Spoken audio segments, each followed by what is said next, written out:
Nakakaawa. Kaya kung kayo ay meron kayong mga magulang habang nabubuhay, pamahalin niyo mga boss.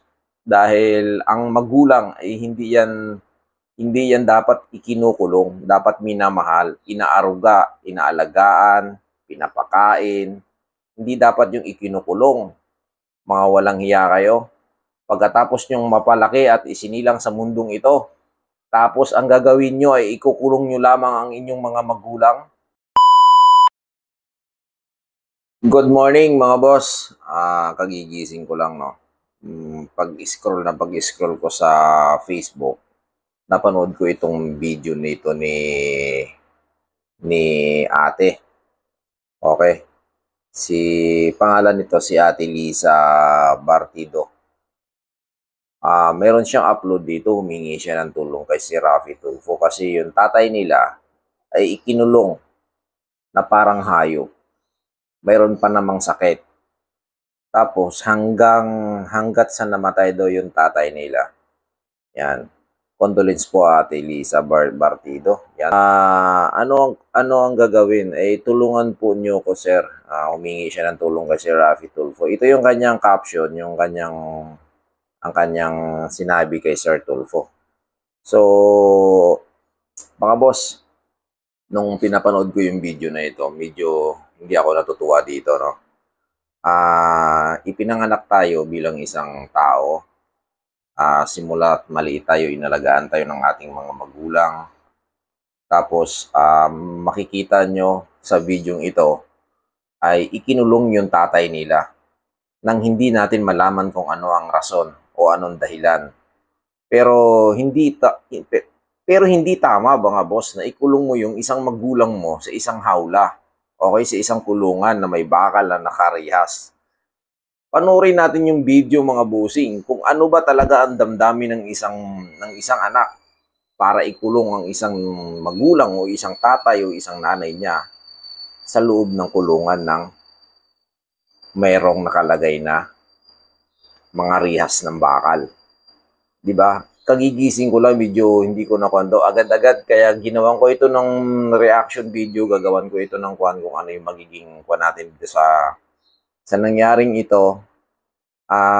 Nakakabagabag ng puso itong ginawa ng isang, kung sino man to, kung isa sa mga anak niya ang may gagawa nito.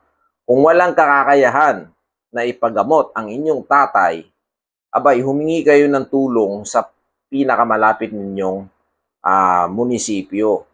Mayroon po tayong DSWD, pwede po kayo humingi ng tulong sa inyong mga mayors, no? Hindi po nararapat na ikulong nyo ang inyong magulang at hinahayaan nyo na mamatay na lamang dyan sa loob ng kulungan. Ito, makikita nyo sa video, nakakagalit naman ang may gawa nito. Talagang oh my God ka dito eh. Kasi nga, halos tumutulo na yung laway ni tatay. Oh. Kita nyo, humihingi na saklolo, humingi ng tulong. Hindi ko lang din malaman sa nag-video na ito, ano ba ang purpose niya para humingi ng tulong. Pero bakit hindi niya nagawa ng action to? Ilabas niya yung tatay niya. Diba? Dalhin sa ospital. Naghihingalo na. Ang tulo ng laway, ang lagkit na eh. Panoorin natin yung video mga boss. Ito yung video. Nay. Ayun ulit. Asa rin ba? Kita nyo?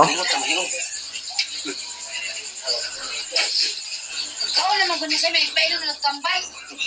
Tiga paningot tama niyo.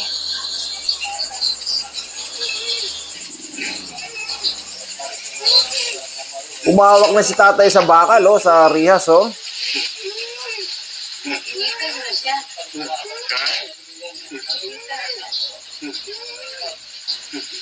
Ito silingpan to sila to. Silingpan. Initan? Saran? Ito masumutay yung kanya. Lalaki yung nagsasalita dito, hindi ko malaman, ha? Oy!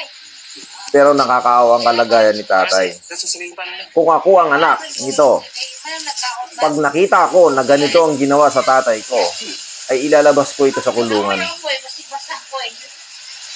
Ito mo, barog sa mo, ito mo, mulingkod, barog, mulingkod. Huwag nung dyan nyo ka magbukaan siya, no? Walang iyahan. Grabe. Hindi ko masikmura yung kung ano yung ugali ng isang anak, bakit ikulong ang tatay.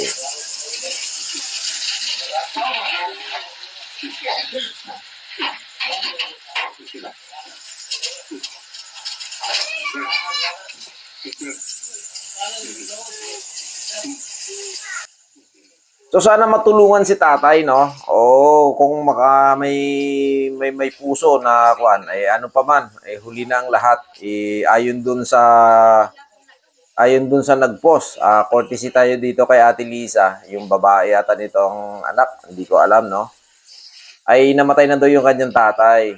So humingi nga siya ng tulong kay Raffy Tulfo, sana makarating to kay Idol Raffy Tulfo sa pamamagitan nitong aking video na ito.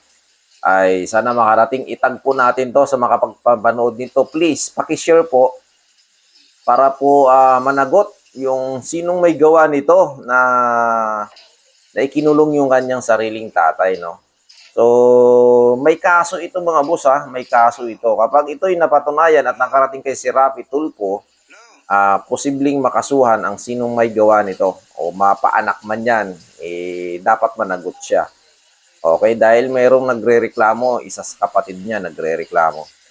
So sana makarating kay Idol Raffy Tulfo para itong pamilya na ito ay patulungan din naman ni si Raffy ni Senator Raffy Tulfo. Nakakalungkot 'yung pangyayari. Viral na ito mga boss, 1 million views na ito sa social media, sa Facebook. Napanood ko ito at 6.4k shares na po ito ang video na ito. Kaya paki-share po yung video para lalo pang makarating kay Senator Raffy Tulfo at yung pamilya nito ay matulungan, no? At mabigyan naman ng konting financial. Nakakaawa. Kaya kung kayo ay mayroon kayong mga magulang habang nabubuhay, pamahalin niyo mga boss. Dahil ang magulang ay hindi yan dapat ikinukulong, dapat minamahal, inaaruga, inaalagaan, pinapakain. Hindi dapat yung ikinukulong. Mga walang hiya kayo.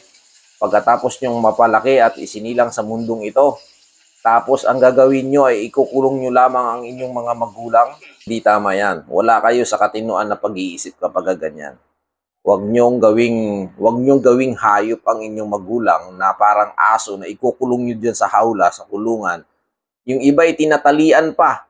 Di ba? Marami ako napanood sa Jessica Suho, yung iba tinatalian dahil nananakit. Hindi tama, hindi tama. Alam nyo, kaya nagkakaganyan ang inyong magulang, stress yan. Okay? Kaya dapat dalhin nyo sa pinakamalapit na hospital, ipagamot nyo. Hindi nyo dapat ikulong. Napakawalang hiya nyo naman pag ikukulong nyo ang inyong magulang. Simula nung maliit kayo, kinuhan kayo, inaruga kayo at pinakain kayo ng mabuti. Tapos ngayon, ikukulong nyo lang inyong magulang, nakaka-high blood kayo, mga leche kayo. So, sana yung makarating yung video nito kay Idol Raffy Tulfo, kay Senator Raffy Tulfo. Pakishare guys. Maraming salamat mga boss. Magandang umaga sa inyo na high blood si Boss Dave.